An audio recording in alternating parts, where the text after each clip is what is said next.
Hello and welcome to Well Played. I'm your host Bluetongue from around Sydney, Australia. I'm joined by our hosts from the hills. We have Harrow. How are you doing, Harrow? Yeah, not too bad. I just had a look at the latest Innistrad spoiler block for Magic, and I'm reading Robin Reborn at the moment. Very good. And did anything catch your eye about the new Innistrad block?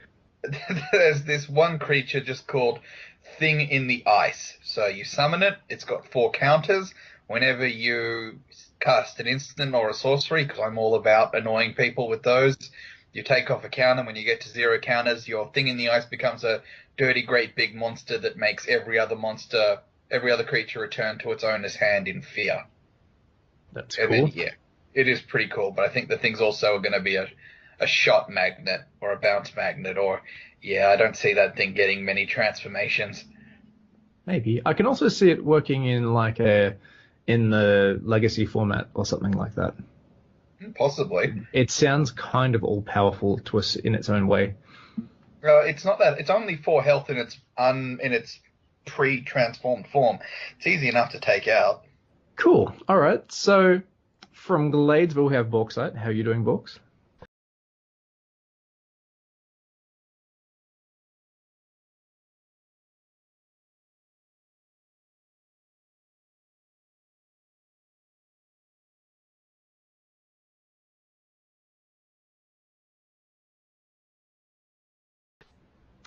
I'm doing pretty well. I've had a week off, which has been great, and I spent that week playing a lot of The Division, but I've already spoken about that for like the last 3 episodes, so I'm not going to talk about it again.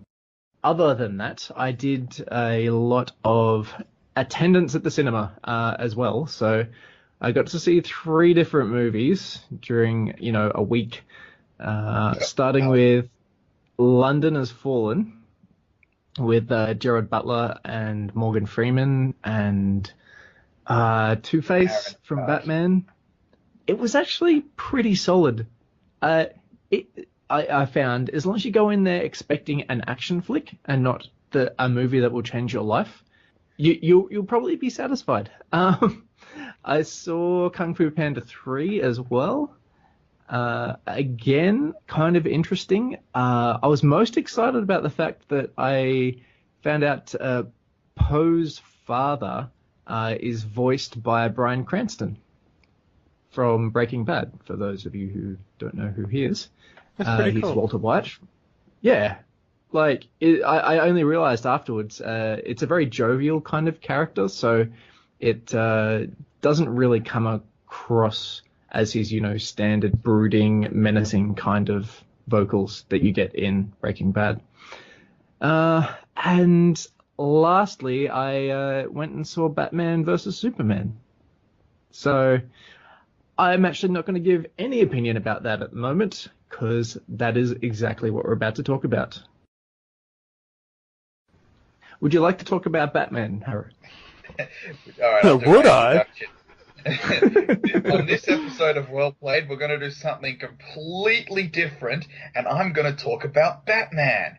So, the latest movie from Warner Brothers DC, Batman vs Superman, just hit cinemas last week, and it's been getting slammed by critics and getting some pretty mixed reviews from fans. So yeah, we're just going to talk about it. Some points we like, some points we didn't like, the characters, our thoughts, if time permits, where we think the franchise is going to go. So, going to give you a brief rundown of the movie. It's called Batman vs Superman: Dawn of Justice. It really needed to be called Dawn of Justice, and then the subtitle being Batman vs Superman. The movie does a lot of world building. The movie starts off very, very strong. It shows this really worked for me. I'm not sure if it's going to work for you guys, but the battle in Metropolis, the destruction of Metropolis from Bruce Wayne's perspective, running around trying to save his employees and friends while towers are coming down and Superman and Zod are throwing down up in the sky. That was awesome. And then we got this. I think all origin stories need to do this from now on. Just 5 minutes of origin in the opening credits. We don't need to devote an hour to it like every other origin story movie. And then, yep, it just really starts to slow down with a lot of world building and senatorial hearings for some stupid reason, and introducing a whole bunch of characters. And then we get to the Batman versus Superman for really convoluted and cop-out-ish reasons. And then we get the introduction of Doomsday and the Dawn of Justice. And then they pull a Marvel at the end. So, yeah, that's Batman vs. Superman. So, historically speaking, where does it fit in with the comic books and the history of those characters?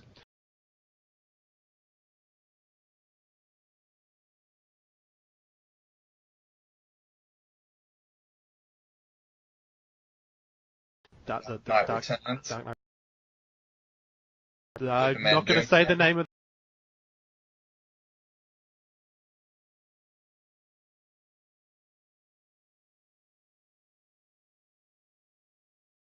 So I'm just going to come out and say it. Except for the whole killing lots of henchmen thing, Batfleck worked for me. I thought he was just excellent as Batman. He was powerful, he was brutal, he was intelligent. You could see the detective stuff they were going for, and he even managed to convey the whole thing about, Batman is essentially mentally damaged when you look at his character, and even I think that came across in Ben Affleck's performance.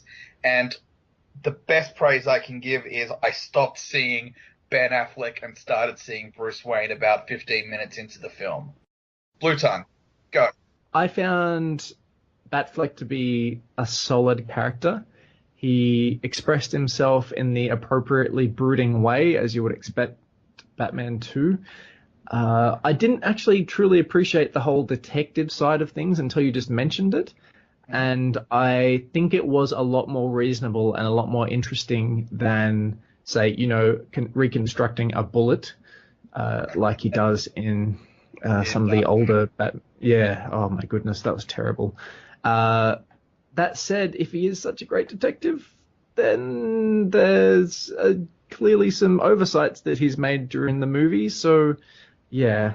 But overall, I thought it was a strong performance. What about you, Bauxite?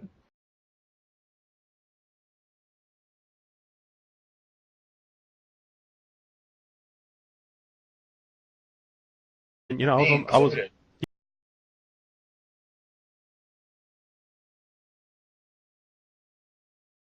So Batman-y, it was fantastic.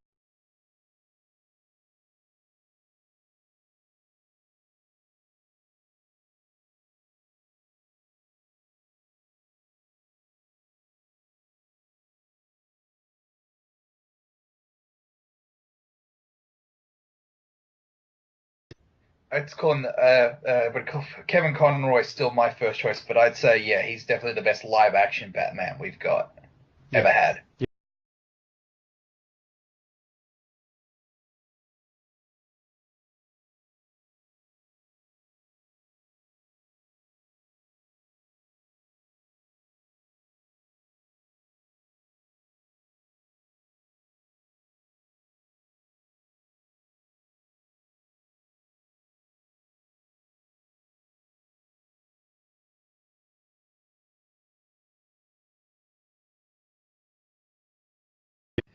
We've never talked about it on this podcast, but I don't love it, but I really like Man of Steel because it showed Superman's powers as these amazing powers as a burden, and he was able to put that across in Man of Steel, and he was able to do it again in this movie.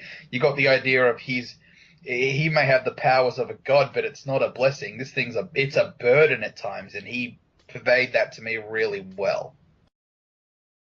Blue? I felt like, yeah, you guys sort of hit a lot of my points with Superman. So the character, yes, was wooden at times. Often he came across that way more strongly when he was dressed up in his suit. Whereas when he was playing his, Clark Kent character, it actually was a little bit more human, which I guess is always something that you'd want to try and convey with that character. So overall, I think that Henry Cavill's performance was, like many things in this movie, suffering from poor writing, and it wasn't necessarily something he could remedy with his performance. So, Yeah. So next on the list, we've got Wonder Woman, really well played by Gal Gadot, who's an Israeli actress. She previously did some modeling before getting into the acting scene, and I thought she was a really great character. She was probably, for me, the most interesting of the three, where Superman and Batman felt quite wooden and uninteresting at times to me. She had an air of mystery about her. There was a lot of questions that I wanted answered about her origin and stuff like that. And she came across as a really interesting, really strong character. Yeah, just a solid performance all up.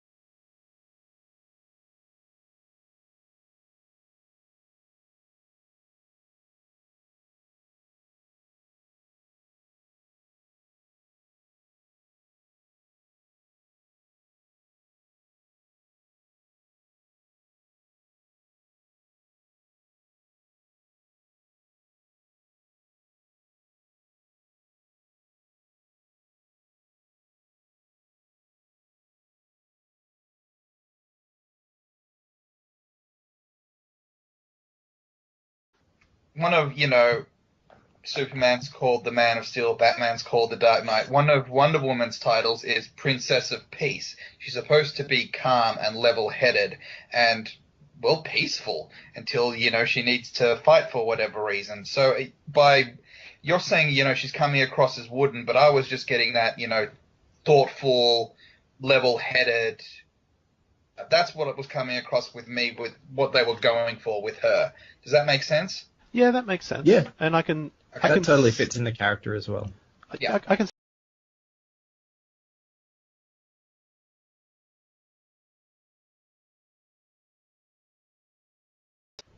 No, fair, completely fair. Yeah, and I'll echo Bauxite sentiments. Her action scenes at the end, particularly the end, were amazeballs. Were really, really good. Makes me excited for the Wonder Woman solo film. Absolutely. Yes. Absolutely. Yes. I'm really looking forward to that.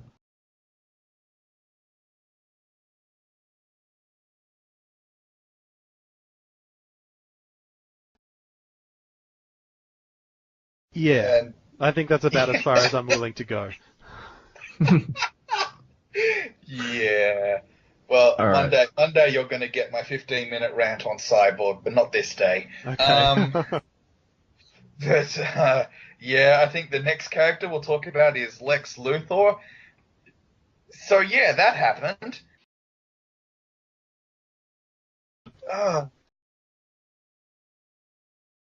Yeah, the autistic tics, and why? They're in comics, he comes across, generally in comics and cartoons or whatever, Lex Luthor will come across in two ways. The evil genius, the guy that doesn't give a crap. He's only out for himself and his plans, and he wants to destroy Superman. And then there's the other way they tell him is this this extremely narcissistic businessman. It's all cold. It's all calculated.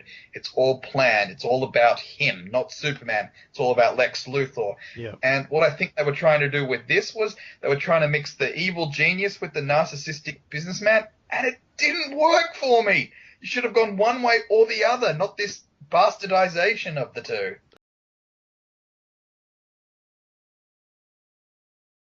Honestly, he was terrible.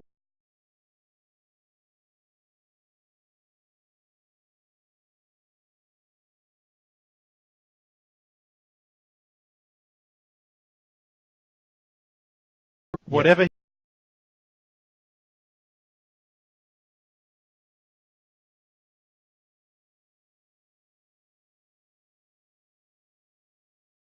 That's grasping at straws. Sorry, people. Yeah. I think Jesse Eisenberg actually did a pretty good job. I enjoyed the parts of it where he was portraying a competent and active businessman with the stroke of genius. I think it worked really well for him. And I like the idea that someone in that position and someone who's being expressing himself like that is a complete psychopath. And that would have worked really, really well. Instead, they went down this overly dramatic, poorly expressed path of trying to make him look crazy, and it didn't work at all.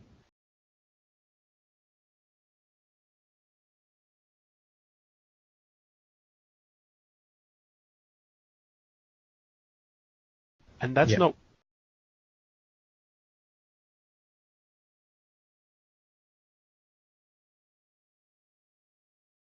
terribly written character. I can't speak to the performance.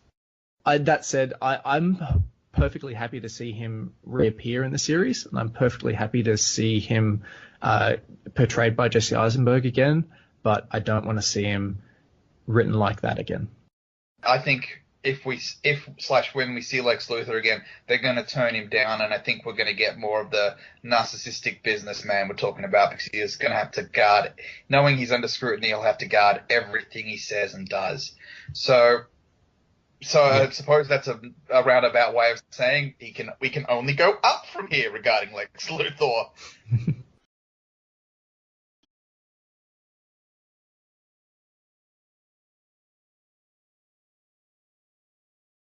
There? She was there. Honestly, I don't...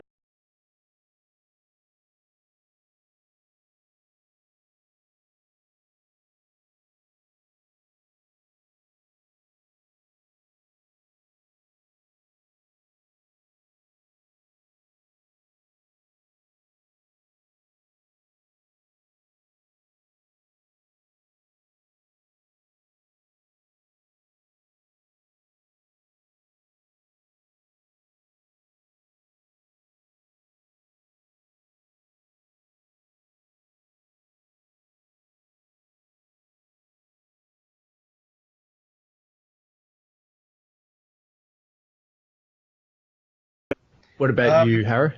She's an investigative journalist, and they try to show her doing some investigative journalism, but I think this comes down to how poorly edited and put together the film was, that maybe she just didn't come across well in it. Maybe if, I don't know. Maybe there's some really good stuff for her on the chopping and the editing room floor, and we'll see it in the extended edition. Her doing her job, but with what we got, it wasn't much. We didn't get much Lois Lane in this. So I feel like the character of Lois Lane was well portrayed. Again, I enjoyed the actual performance. There were scenes that were perhaps a bit gratuitous, and that's a bit disappointing, I guess, because again, there's no reason why we couldn't have two strong female characters in this movie. Whoa! These are comic books, man. You can't have too many strong female characters. Yeah, and this is DC. They don't roll that way, man. But with all that aside, again, a character that's fallen foul of this poor writing. Yeah, that's all I can say. The character is a victim of her writing. Yeah. Yep. Yeah. Yep. All right.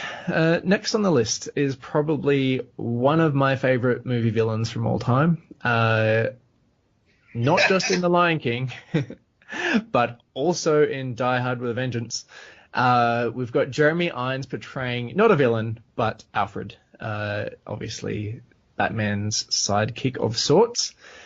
And was perfectly enjoyable. I really enjoyed watching him do his thing and bounce off Batfleck for a bit. He doesn't play a particularly prominent role in the movie, so I feel like he's a little bit underutilized. But I still thought it was quite a strong performance. What about you guys? Look, fantastic. He steals every scene he's in, and he's outdoing Batfleck. He was very, very good.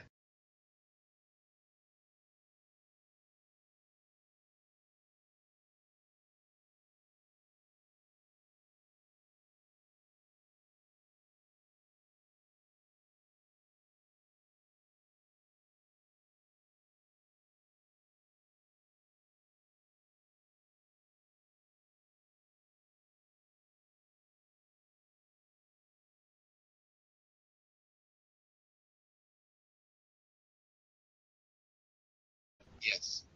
Yeah, he's definitely got a good, strong sense of wry humor going along with him, which really works well for the character. I'm pretty sure he is responsible for the only laughs in the movie. Are there any other jokes that don't come from Alfred? Because I can't think of.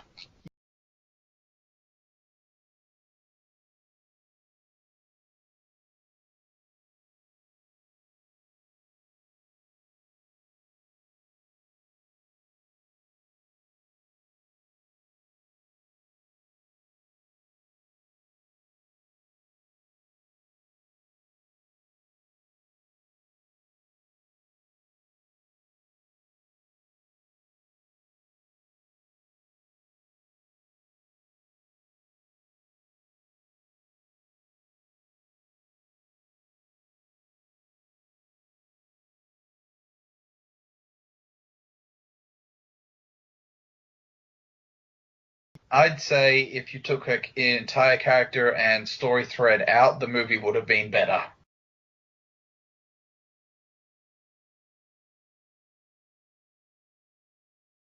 That the act. What if we recast Holly Hunter as Superman's mum?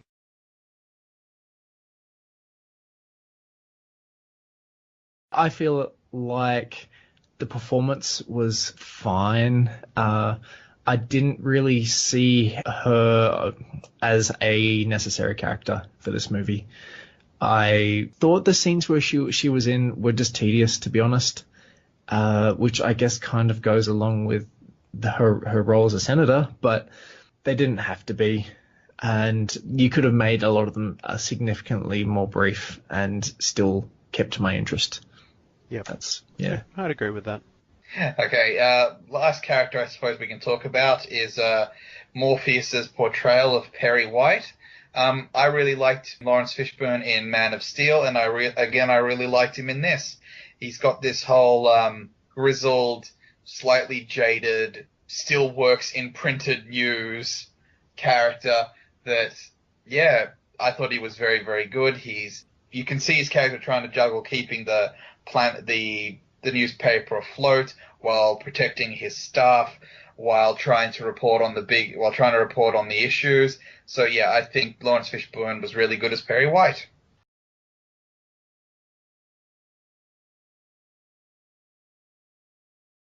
A little bit underutilized.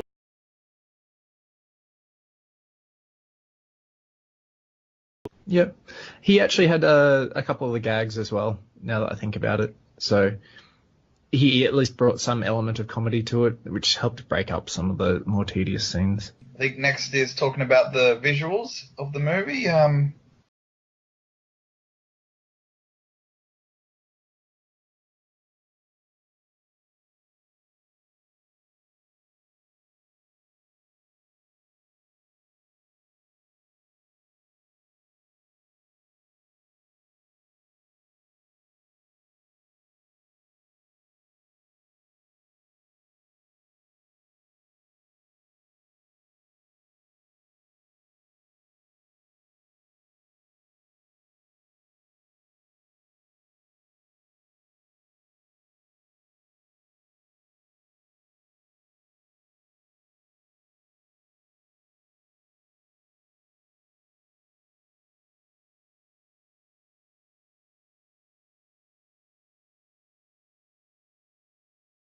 Yeah, I know it's a special effect, but you could have told me that Batman's armor was, they actually made it, and I would have believed you.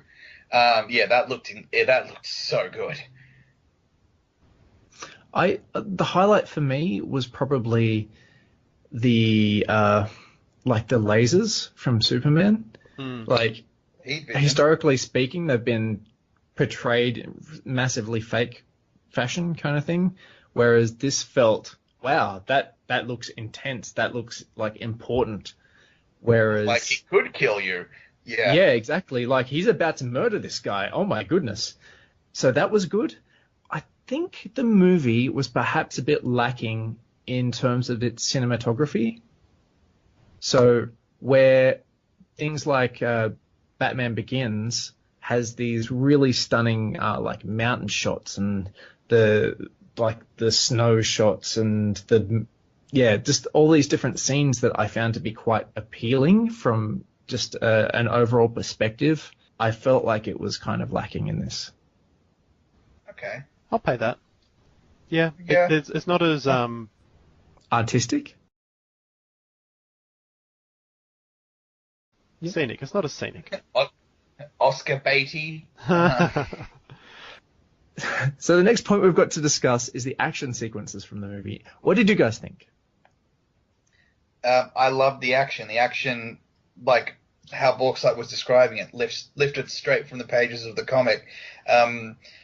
When Batman's taking it's in the trailer, so I don't call this a spoiler. When Batman's taking down the 20 henchmen, when the Batman and Superman throw down, when Doomsday shows up, I think all the action scenes were really, really good. I even liked. No, that is a spoiler. I'll keep that one in. Okay. Bauxite, what did you think? But Yeah. oh my goodness.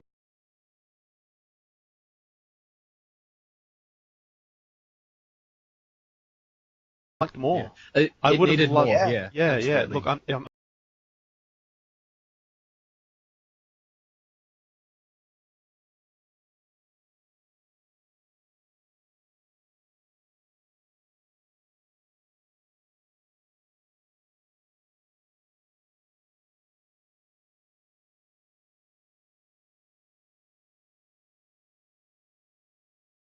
Yep.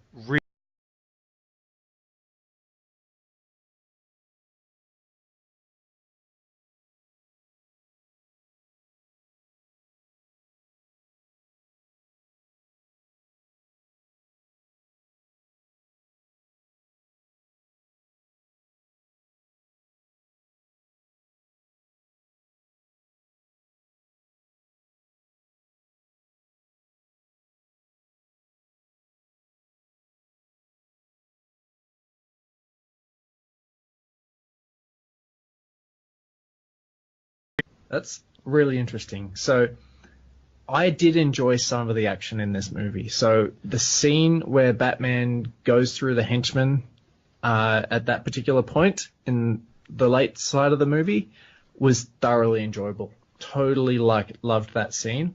Comparatively speaking, though, looking at some of the sequences between, Batman versus Superman, oh my goodness, it was so disjointed. It was really, really drawn out because every third punch or every third kick, someone would get kicked through a wall. And there was no flow to it. There was no sort of ongoing. There was always like this massive pause between like a series of punches. It, like, comparatively speaking, looking at, say, the Winter Soldier, and you look at the fight between Captain America versus JSP's character, John Paul St. Pierre, the mercenary character on the ship. Yeah. That was really, really solid. It was an ongoing fight. There was a bit of back and forth. It didn't leave you hanging for like 15 seconds while someone sort of dusted themselves off after getting, kicked through another wall again. If you go back through it, I'd love to make a count of how many times people or characters in this movie get, thrown through a column repeatedly or kicked through a wall or fall through a floor or something like that. There's a lot of that stuff going on, and it really breaks it up for me, and it makes it much less enjoyable. Okay. I didn't have a problem with the Batman-Superman fight. My only problem with it was there's only one of them. For a movie called Batman vs. Superman, they should have clashed 3 times. Yeah, they needed to. That was my biggest problem with the fight, that the one we got was awesome. They just needed another couple of even just smaller skirmishes or something. There were I 3 feel like- confrontations, but there was Oh, only yeah. one fight, which Yeah, words really for that. upset me. Yeah. I'm not Yep. there. Yeah.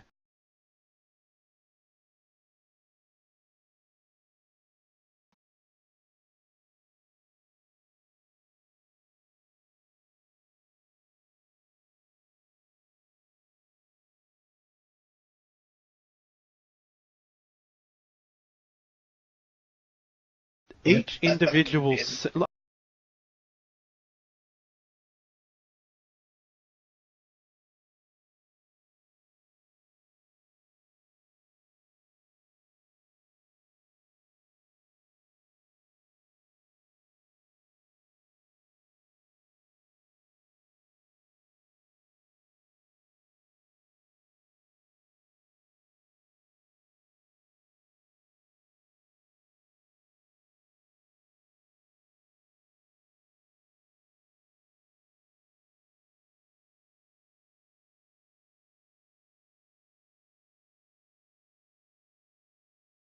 the F is happening here? The dream sequences are terrible. Yeah.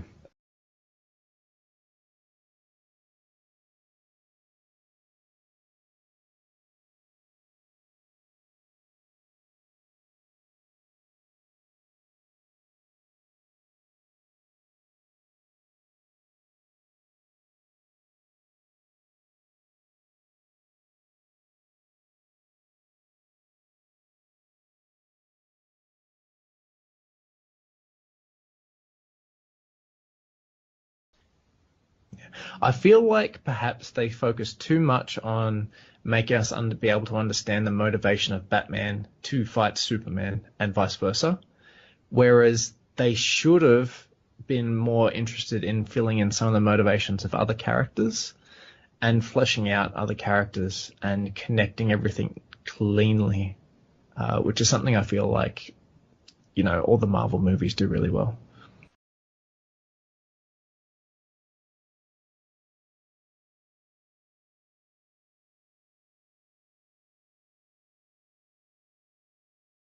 Yeah. Harrow?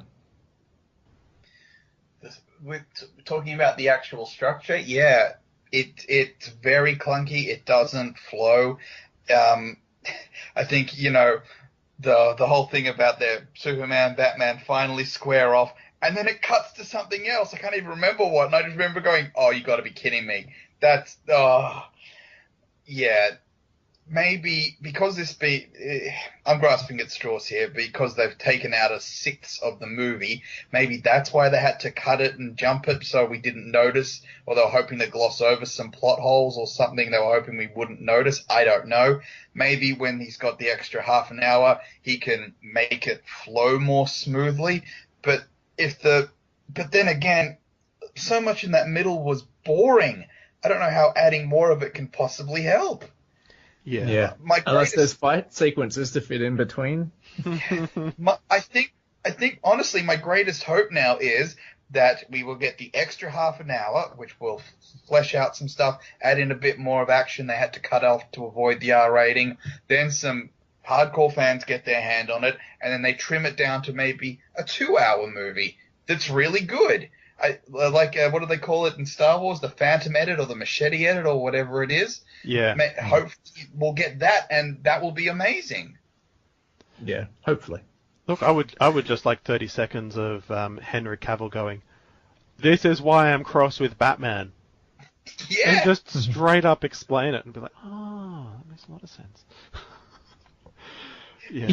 You could almost write it in as something like Superman is viciously laying into Batman. He's really angry and he's telling him why as he does it.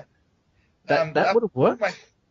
One of my favorite parts in Man of Steel was, he comes in and he grabs Zod and he's furious. You don't threaten my mother. He's punching him, throwing him through everything. That was awesome. And this one is, no, we need to talk. Hang on. Yeah. Before it gets kicked through a wall. Before it gets kicked through a wall. The motivation for Batman's motivation was awesome. And they gift wrapped Superman's motivation and they still didn't cash in on it. It's like, this Batman kills people. Yeah. Isn't that reason enough to want to go after him? Yep. All right. So I'm gonna finish this off on a positive point. So really? There's positive points? Absolutely. and the positive point comes in the name of Hans Zimmer. So one of the things that I liked the most about this was probably the music. It was really, really subtle most of the time. But like almost everything Hans Zimmer does, it was really, really enjoyable in its own way. I unfortunately missed out a lot of it, which is an absolute waste when I could have been listening to Hans Zimmer rather than, boring, drawn-out scenes that were poorly written. Yes, we did like the music. Yeah. Particularly of note, I really loved the Wonder Woman theme. I thought it was fantastic. I noticed it. It fit in the scene. It was dramatic. It was strong. It was really well done. Just a bit of warning now. We've tried avoiding spoilers to an extent, but from stuff we're talking about at this point, yeah, I think we're going to get. This is spoiler territory, people, so you have been warned. Yeah, absolutely. Now, just quickly before we go into that, what did you guys like most about the movie?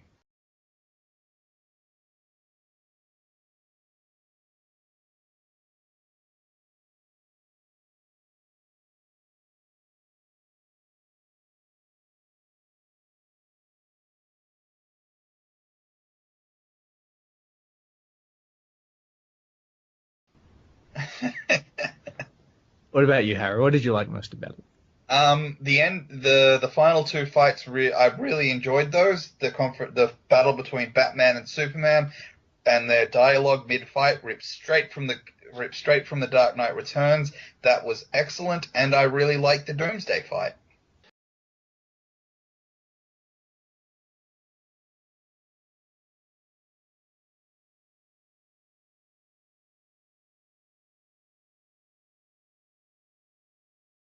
Yeah, it makes it it makes sense for the actual character, and it sort of I guess I'm okay with breaking up a fight scene like that, whereas you know all the actual heroes are getting wailed on continuously. All right, spoiler territory. No, I get to say what I liked about it. Oh, really? You liked something? Oh, I'm so sorry. I should be less cynical. So what I liked most about this movie was probably the okay. What I liked most about this movie, in a movie named Batman versus Superman, I found the most interesting and engaging character was Wonder Woman. And she doesn't have that much time on the screen, which speaks really poorly of the way that it was all put together. But she did a really great performance. The character was really well expressed. I wasn't left with any sort of underwhelming sides of her, which is how I've always sort of perceived the character in the past in my brief exposures on comics and cartoons. So I thought that was thoroughly enjoyable. There was a couple of the action sequences were really solid. Music was great. Batfleck and a lot of the actors did actually fantastic jobs, but I felt that the material that they were working with was unfortunately lacking. So, yeah. Cool. Spoiler time. Harrow, what's your first point about this movie? yeah, so if our glowing review hasn't been enough for you guys and you haven't tuned out at our spoiler warning and you're thinking, maybe I should go see this film. Well, in all seriousness, you should. There's a lot of good stuff in there that's worth seeing on the big screen. But the trailers showed everything. Seriously, there were no surprises. Like, one surprise in the entire movie. Other than that, it's all in the trailers.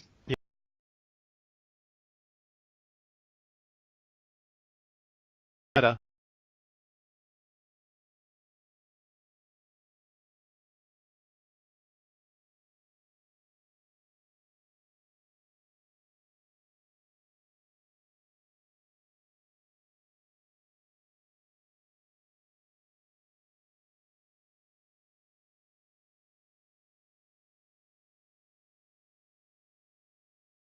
And I was like, Yeah.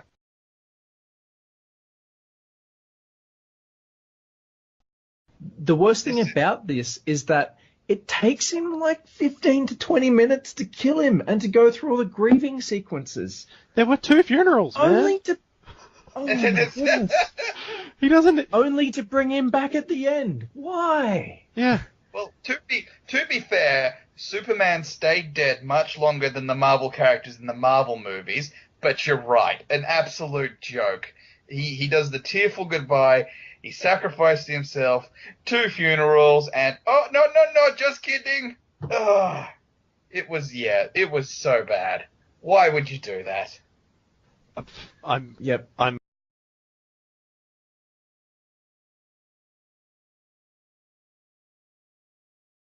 imagine what he was thinking. Or maybe he was thinking toys.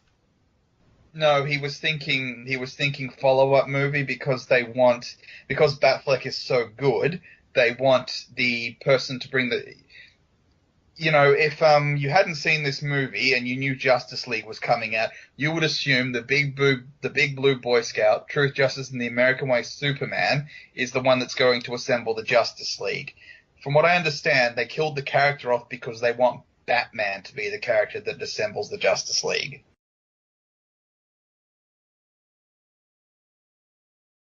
Yes, there is. They asked this excellent question that could have been its own movie. Does the world need a Superman? They could have put an embargo on him. They could have told him to leave the planet and he'd have gone away. They could have taken him out of the equation in a lot of better ways than this. I agree. Yep. But this is what I'm pretty sure they did it so Batman is the founder of the Justice League.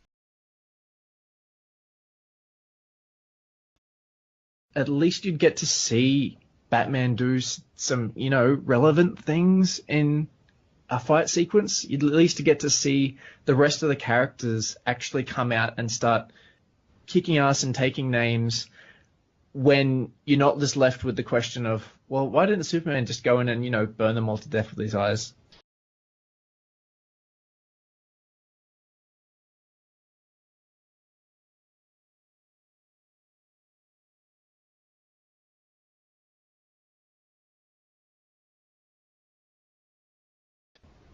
Yep. The only thing that can threaten him is something that has Krypton in it or has something from his own planet. Yeah. And let's talk about kryptonite, man. So, my name.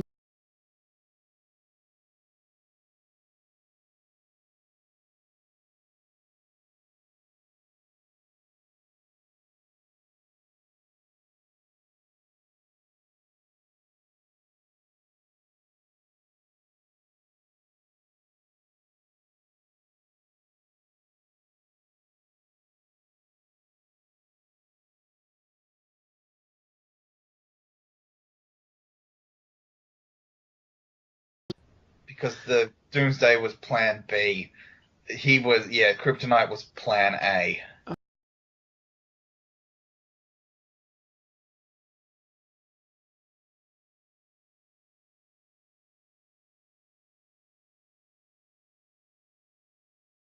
Then what would have happened? Yeah, you're right. That was pretty stupid because by the time he sicks Superman on him, he's already got the cut hand because that's in the trailer they gave away. So, you're right. Yeah. Yeah, okay. So, plot hole number 1. What other plot holes did we come across? I love those government hearings when they wanted to understand, so did Superman kill all those people? I don't know. Does Superman need to use bullets? How were the people in Africa killed? What, they were shot? Must be Superman's fault. Yeah, that's right. Oh. He used his Krypton bullets.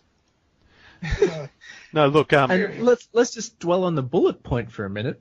Let's investigate where those bullets came from. Wasn't that interesting? No, it really wasn't.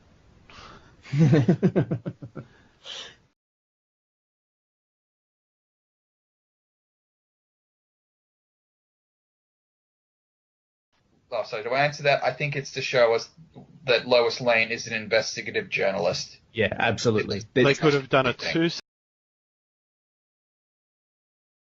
Right on. Yeah. Okay. So now, can we take a break from being critical of the movie, and I'll let you guys. You can be critical of me for a second. I mean, dear listeners, you may not know this, but I'm somewhat of a Batman fan. Yeah, I know, shocking, right? But this is something that has been hammered into us in the cartoon series in the last decade or two, in the Arkham games, in the Nolan trilogy. Batman doesn't kill.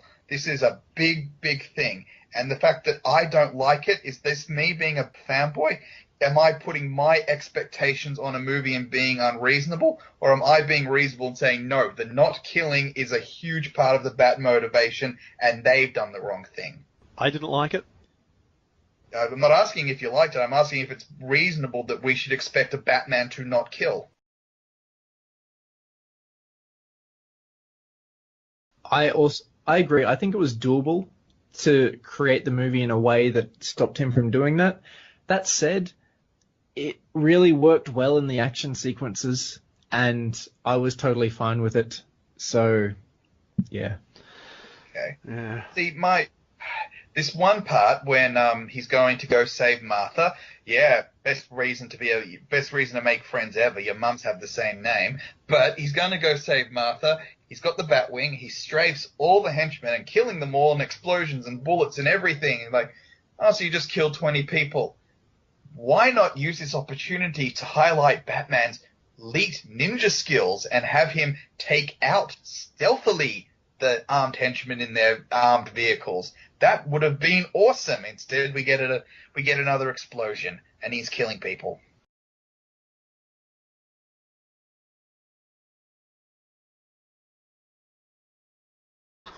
The henchmen threw grenades. He just sort of threw them back.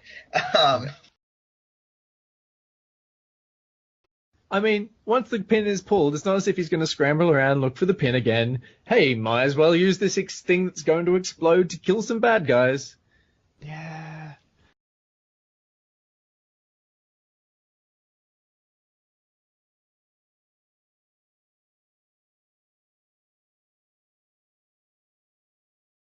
He shouldn't have killed God. Built up to that. They did build up to it, and it meant something. Yeah. Yeah. But I'd still argue that it didn't need to be done. And anguish on his face afterwards. That actually worked for him. I was shocked, but it actually worked for me. But Batman's killing henchmen right from the get-go. Really? Is he killing henchmen before that whole rescuing sequence?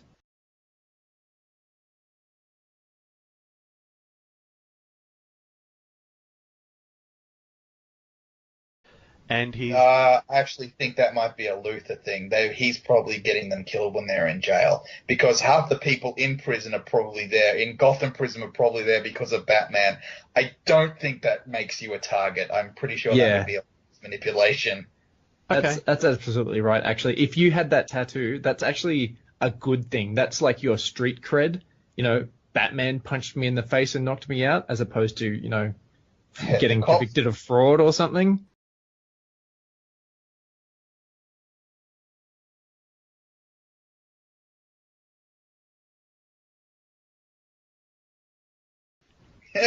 Yeah. Something else.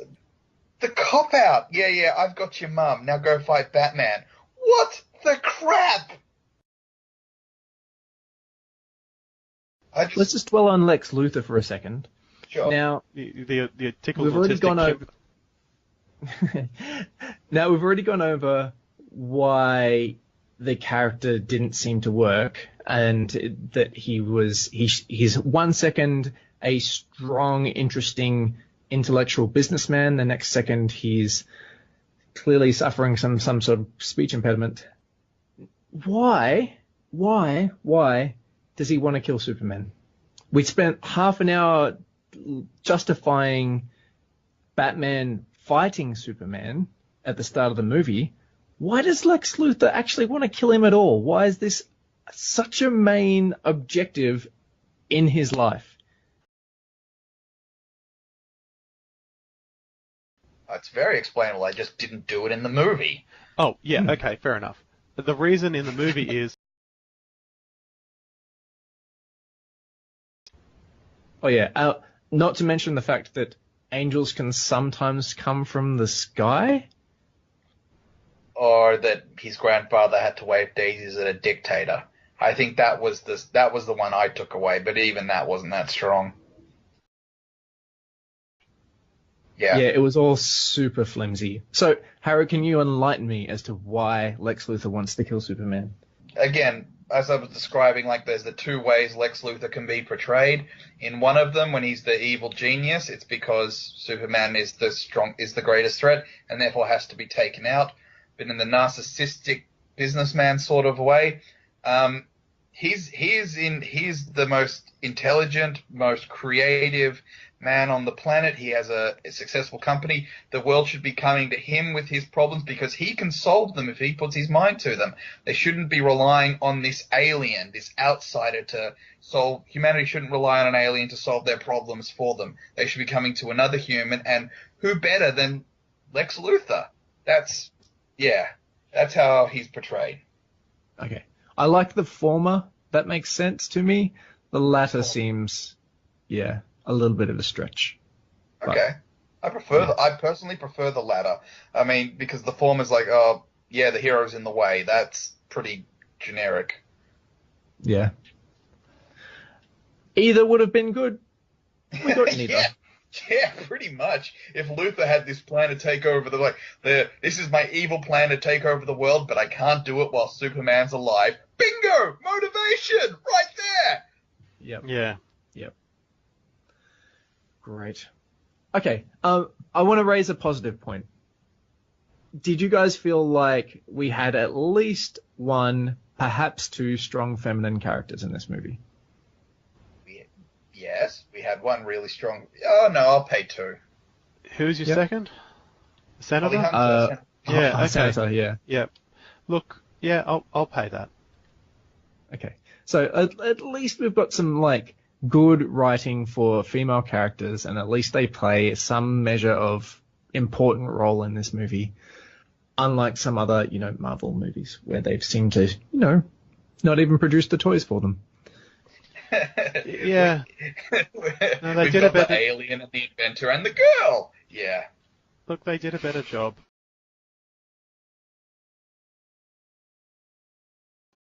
Yeah. On topics of writing, I just want to say, forget the guy's name, but Ben Affleck's Academy Award-winning writer coming in, and David Goyer, experienced at writing comic book films. And how do we get our first introduction to the Justice League? It's in an email. That was so lame. An email. I was actually okay with those sequences. It gave me, it gave me backstory. I enjoyed the fact that I got more information. That's, in fact, one of the big flaws in this. I wasn't getting enough information about why and who was involved. You want to know something funny, though? Why they're not giving, we're only getting photos and clips and not actual information on the heroes? Because, Aquaman and Flash are years away. I don't think they've got what powers or what their levels of power are going to be cemented yet. So that's why it's only just this very taster at this point. Okay. But to take a page after that negative, here's a positive. Well done, Zack Snyder, for showing us an obvious winner in Batman vs. Superman. I was scared it was going to be a draw or a cop-out ending, but no. Batman won. It was a definitive answer. So that was good. Yeah, I'll pay that. Yep. What about the climax of the fight, though? Oh, yeah. On the count of three, say your mother's name. Did we just become best friends? Yeah.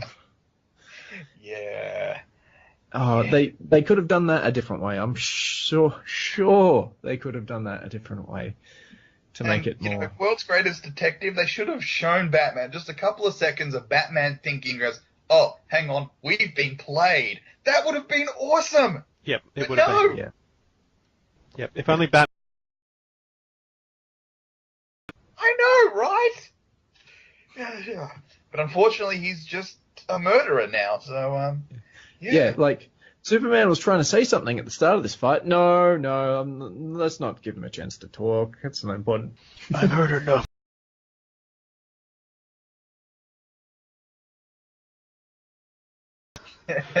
To be La fair, la in the la comic, la la. you can't actually hear in the helmet. Anyway, yeah. Yeah. Do you think... I think we've all agreed that we weren't big fans of Lex Luthor. Has he been wasted? Do you think we're going to see him again? I think we probably will. I strongly suspect that we will, and he'll break out. It might be some sort of, pre-climactic fight with Lex Luthor somehow. But that said, I don't want to see him written like that again. I really don't. Yeah, fair enough. I think when we see him again, we'll get a more toned down version of that. Yeah, just more intense, just more straight up evil. Yep. At least just make his intentions and motivations clear. That'd be great. You know, DC's trying to differentiate themselves from Marvel with the tone, and I think most people would agree that DC's got the really good villains, and we got a wishy-washy Lex Luthor and Doomsday, which I'd call a monster, not really a villain. Yeah. They didn't really differentiate themselves very much with the villains in that regard. Yeah, that is true, but at the same time, was there space for a big villain in this?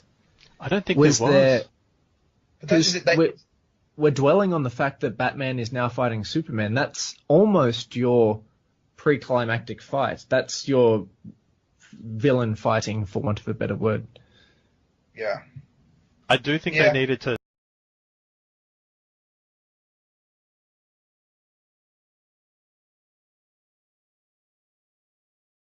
Would feel a bit. What, you didn't enjoy Batman just, running away from laser beams of death? He was also there, yeah. He did shoot that one No. which I'm.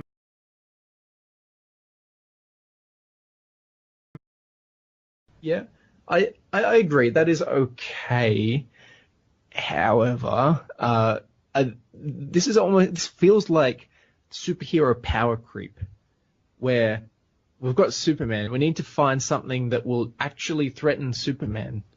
Okay, what about this guy? Now, how does the rest of our heroes match up against this guy? Oh, not at all. Great. Okay, well,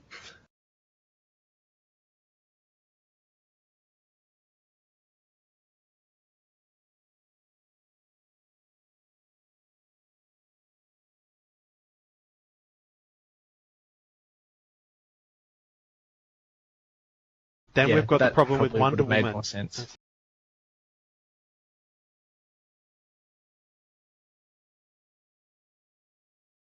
There's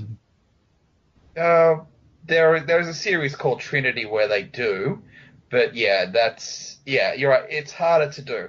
Though I will say it worked for me that when we got this crazy powerful monster and he was an actual threat to all three of them, I felt that he could have killed all three of them, as opposed to the Avengers 1 and 2 when they had the Chitauri and the drones. While it looks cool when you're killing a whole bunch of cannon fodder, it doesn't have that weight to it. Yeah. So would you agree with that?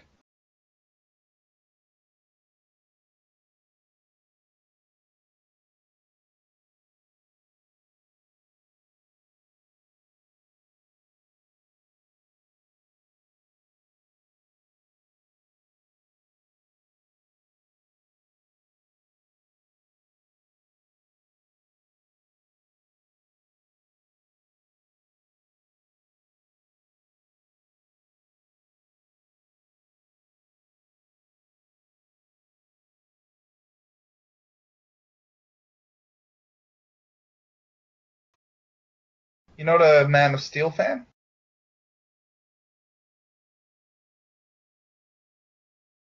It was a flawed.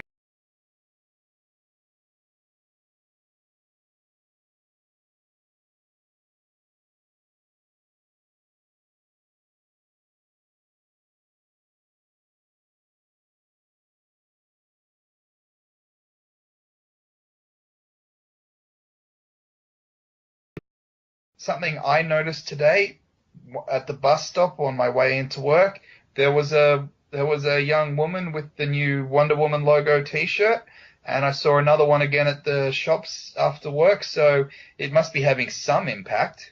It must be resonating with some ladies. I tell you what, it actually really did excite me to see the Wonder Woman movie. Yep. I'm really interested to see what her backstory is. I know almost nothing about the character because she always looked kind of cheesy from, you know, an outsider's perspective. Whereas this looks great. I'm down. I'm in. I'll be there on opening night. Yeah, I've got absolutely. your money. Yeah. Does it make you psyched for the so far unannounced solo Batman movie? No. Okay. Really? Okay. See, Yeah. I'm Yeah, there. same.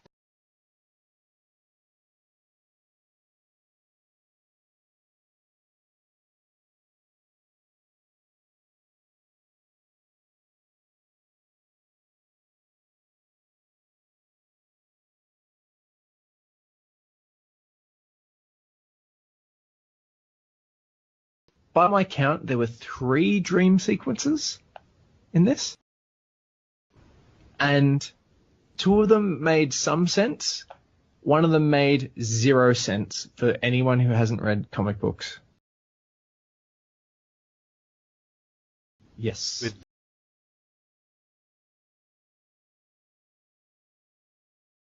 that, Yes. that was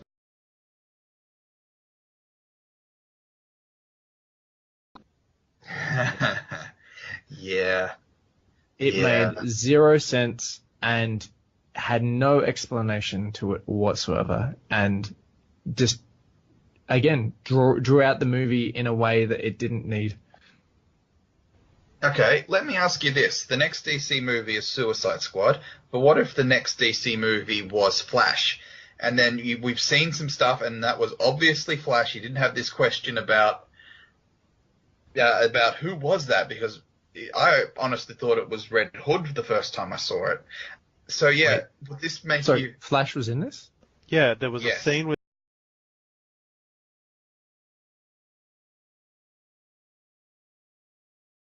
Dave Oh Lois my was God, there. Oh, okay. He was Really? in Okay. some sort of time Yeah. traveling.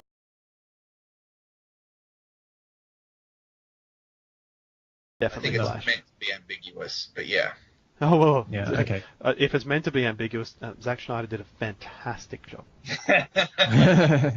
But Amazingly ambiguous. Best ambiguous movie of the year. Yeah, absolutely. I wouldn't have had a problem with that if the next DC movie was Flash, but yeah, we're going to be at least 18 months away from knowing what the hell was that?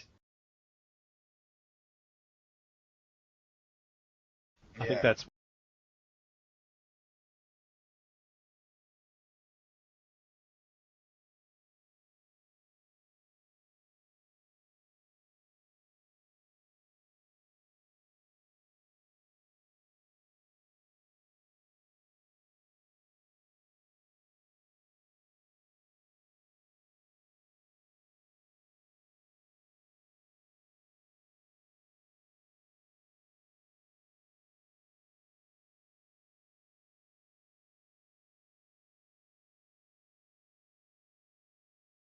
he's trying to warn. Probably.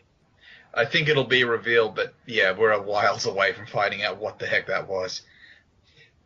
So the first Justice League movie, you don't think it's going to be Darkseid? You don't think we're going to jump straight into it?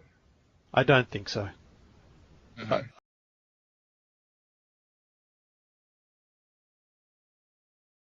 If Justice League 1 is Darkseid, I mean, the only thing I can think of worse than Darkseid is Anti-Monitor, and that's hard to follow even for hardcore comic fans. Yeah. So who exactly is Darkseid for people who don't know about him?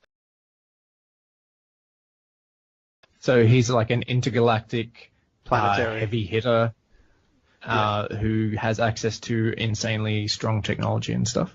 Basically, Yes. he's basically a god.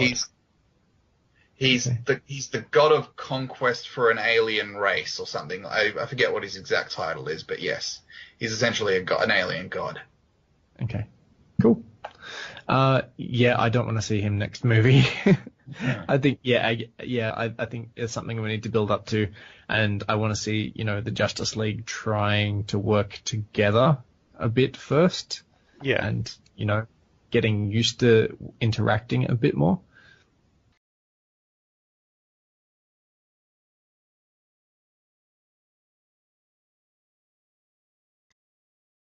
Yeah. Okay. Any other thoughts? I'm a little bit worried that the Wonder Woman movie is going to be too much like Captain America. The first one, yes.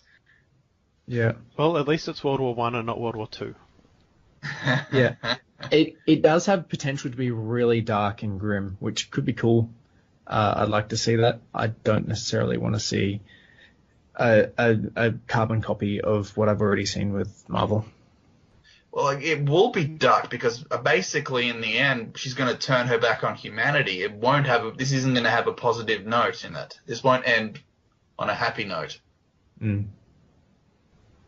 But Cool.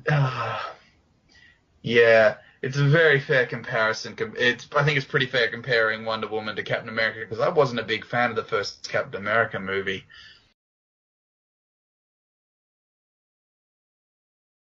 And it.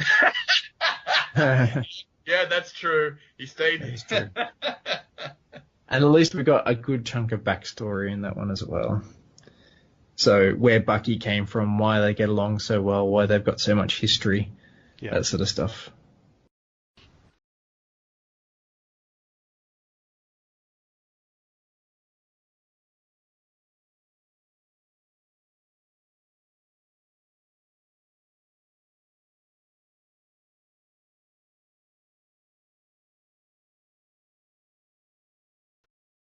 Cheers. Bye.